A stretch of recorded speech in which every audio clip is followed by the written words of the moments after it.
1019 KACQ. Good afternoon. I'm Casey Chapman here with your local Lampasas area news. This newscast is service of Hoff Power Ranch and Supply.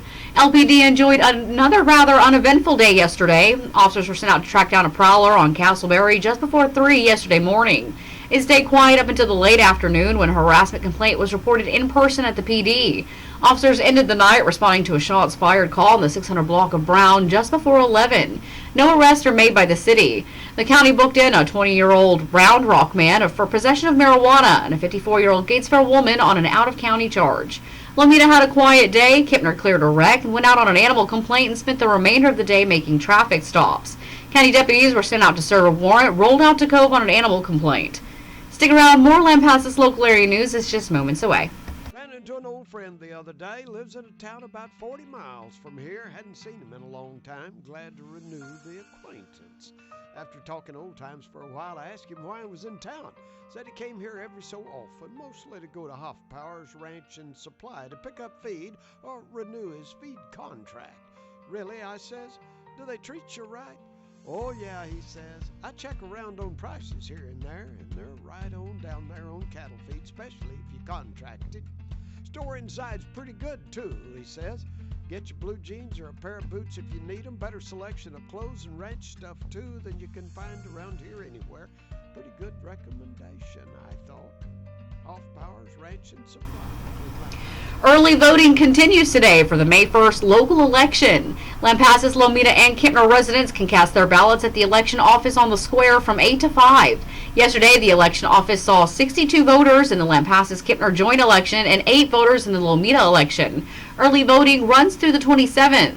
If you still need a COVID vaccine, the city is offering free Moderna vaccines from 9 to 1. That's this Saturday at the high school cafeteria. It is by appointment only. You can go to the city's main page at lampasas.org to sign up. The second dose clinic for the vaccine will be on May the 22nd, and that too will be in the high school cafeteria. Just a reminder, the annual National Prescription Drug Take-Back Day is this Saturday. You can drop off your unused, unwanted, or expired prescription drugs from 10 to 2 at the Lampasas Police Department at 301 East 4th Street. There's now a Texas variant of COVID-19. Barbara Swartz with the story. It's what scientists at Texas A&M call BV1 because it started in the Brazos Valley. Dr. Ben Newman is the head of the Texas A&M Texarkana Biology Department. It's mostly that B117 thing that you hear about, which is by far the major thing in Texas right now. But it's got an extra mutation, and the mutation is at a spot where we have pretty good reason to believe it would block a lot of antibodies from binding. It was found in only one person, a Texas A&M student. That patient had mild symptoms. The sample taken as part of the university's ongoing COVID testing program. A second sample seems to indicate it may cause a longer-lasting infection that is typical of COVID-19. Barbara Schwartz. Red flags are being raised about a wind farm that's planned in a rural part of West Texas. A part not known for wind. Michael Board explains. That's because the project is run by a former Chinese general, and it's also proposed in a part of the state that's not well known for its wind. Put that together, and former Congressman and CIA agent Will Hurd says there are homeland security concerns. There are things that you can do where you inject tools into the grid to fake it out, to think that it may be falling apart. We've seen the Chinese use these tools before. In Mumbai of a few months ago. He says when you add power to the grid like this wind farm would, it would allow the owners access to the Department of Homeland Security. Michael Board, TSN News.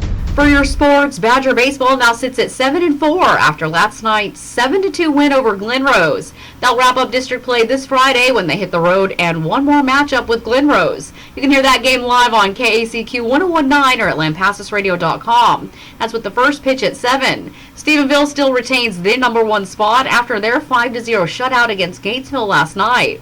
Lady Badger softball finished district last night at home with a 6-2 win over the #1 Glen Rose, and that puts them finishing district with a 6-3 record. We'll see where each team sits on the upcoming playoffs. 1019